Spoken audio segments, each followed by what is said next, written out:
Anatin'ny fanampiana ireo sahirana kosa raika amin'ny 507 ireo zazamarefo avy eo anivon'ny Fokontany avy amin'ny commune Antananarivo renivohitra, commune ambanivohitra Bemasoandro Itosy ary Akadikely Ilafy no nahazo famatsiana tamin'ny alalan'ny tetikasa miaro ny zoma olona izay iarahan'ny commune Antananarivo renivohitra sy ny firenena mikambana. Tatitra avy hatrany.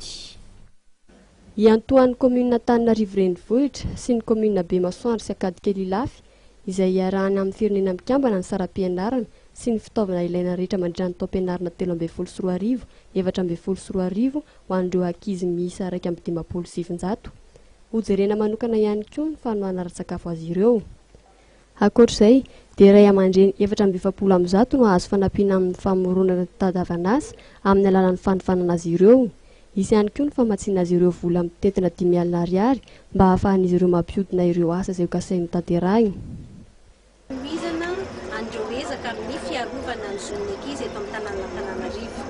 Anisan'ny tetikasa iray lehibe atao hoe tetikasa fiarovana ny zoma olona izay iarahan'ny commune urbaine Antananarivo sy commune rurale Aloha, groupe Bemasoandro Itosy sy Akadikely Ilafy miaraka amin'ny firenena mikambana.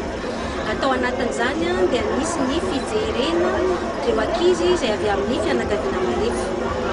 Misy raika amin'ny 507 ary ny voafaritra ho zaza marefo avy amin'ny fianakaviana marefo androany izay hotohanana ao anatin'izao tetikasa izao. Inona daholo no atao aminazy ireo ny zavatra hoentin'ny tetikasa izany dia ny famerenana an'ireo ankizy roa any an-dakilasy amin'ny taom-pianarana 13 ity.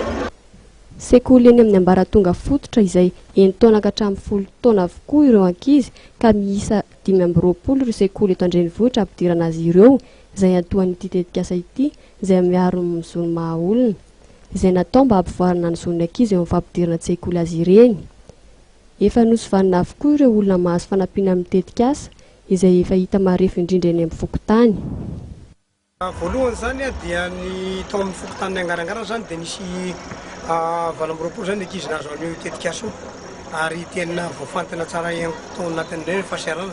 Tsara zany io tetikasan'ny UNICEF io sy ny tetikasa miaraka amin'ny commune izay novatsian'ny mpamatsy fa tena tsara fa tokony toy zany ary ireo ankizy ireo zany tokony hianatra ihany koa dia afaka 20 taona koa zany ireo ankizy ireo mba ametraka ny traikefa koa zany aty amin'ny zany mapara.